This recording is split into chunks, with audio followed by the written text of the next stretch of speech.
Alam nyo, meron palang matinding nangyari dyan sa pamilya ng Cayetano sa Taguig.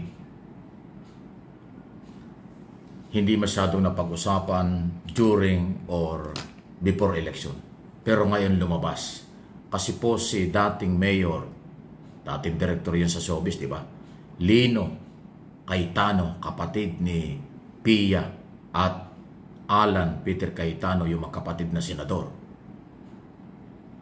Okay? At yun namang mayor ng Taguig na si Mayor Cayetano ay asawa ni Senador Alan Peter Cayetano.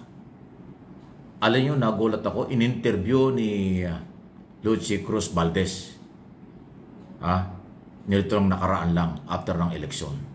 Ini-expose po ni Lino Cayetano kaya siya natalo dyan sa Pateros Taguig sa nakaraang eleksyon.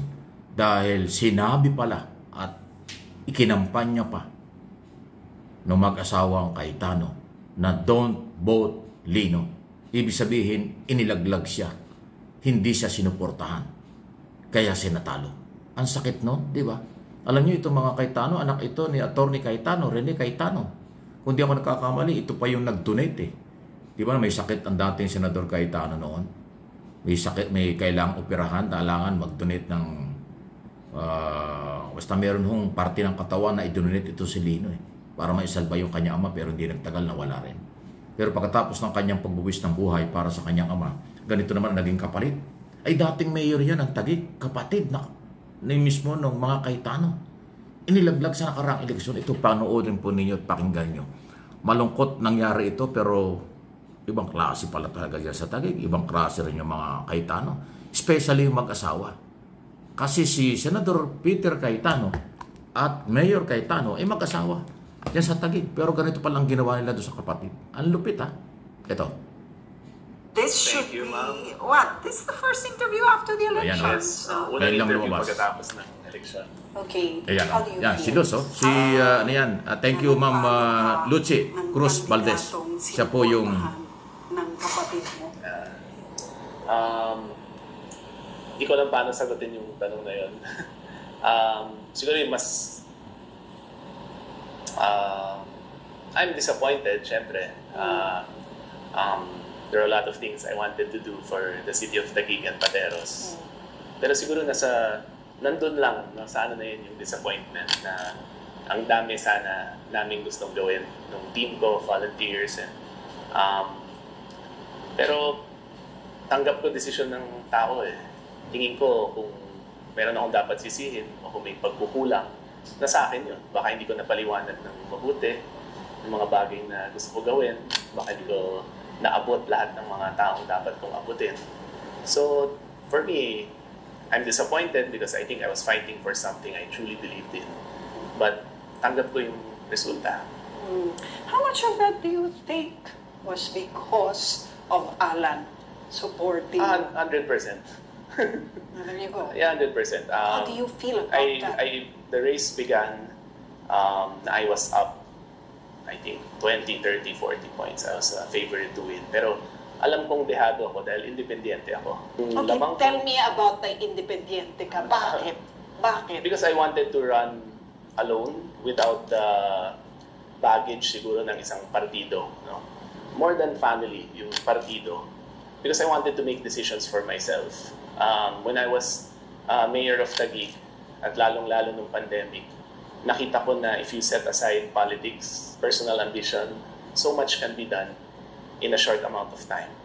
I felt na kahit independiente, kahit mag-isa, kahit wala masyadong pondo o suporta, meron ako mga batang volunteers na naniniwala, akala ko sapat na. Pero siguro, yun yung pagkukulang ko. No? Napakahalaga pa rin nung meron kang tradisyonal na infrastruktura para manalo makinarya bilang isang kandidato sa atin. So ano dapat yung makinarya na nakapagpanalo pakinggan po ninyo I think if nag-hands off yung aking kapatid, si Kuya Alan, baka tingin ko most of the people in Taguig and Pateros will say na mananalo ako. Talaga? Bakit? Because very clear naman na ang kampanya noon ay yung nakalaban ko ay kandidato ni Alan Atilan. Bakit nga ba? Anong meron? Sa akin hindi ko nilalagyan ng mali siya, pero siguro naniniwala sila na yung gusto nilang gawin, sasamahan, tutulungan, susuportahan sila. Yun yung kinakampanya nila. Na pag dito, dire-diretso lahat ng mga programa. Ako, naniniwala ako na kailangan natin ng debate. Kailangan natin pag-usapan. Kailangan natin ng consensus. Na in any democracy, it's important na kahit pareho kayong partido, may mga bagay na pinag-uusapan at naririnig ng publiko. So I think whether we're talking about the Senate, the policy of our President, whether pinag-uusapan natin saan mangongolekta ng basura ang garbage truck sa ating sitio, kalye, barangay, dapat nagkakaroon ng diskusyon, dapat na pag-uusapan. Wala dapat mga sikreto. Dapat lahat ng opinion naririnig natin. At ako, naniwala ako na if I ran as, when I ran as an independent, naniwala ako na susuportahan ko yung mga magagandang programa ng sister-in-law ko. But I also campaigned on the platform na kung merong mga mali, I will point it out. This time around, siguro, ang paniniwala nila, o paniniwala ng mas nakararami sa kanila, mas gusto nila yung buong-buo at todo ang suporta. But you're being very, very Grabe, gracious to your Kuya Alan. Matindi. Parang, Yung kapatid, on one pinagpalit siya. hand, you admit that if Kuya Alan had supported you, you would have most likely won. On the other, Ayan o. Thank you kay Lucy Cruz Valdez. Pinarin ko lang ho. Hindi ho yan ang kabuuan pero at least na iparinig ko yung portion na yan. Kaya ako nagka-interest kasi isang lehitimong issue na although nangyayari sa ating bansa yung magkakapamilya, nagkakalaban pero matindi pala.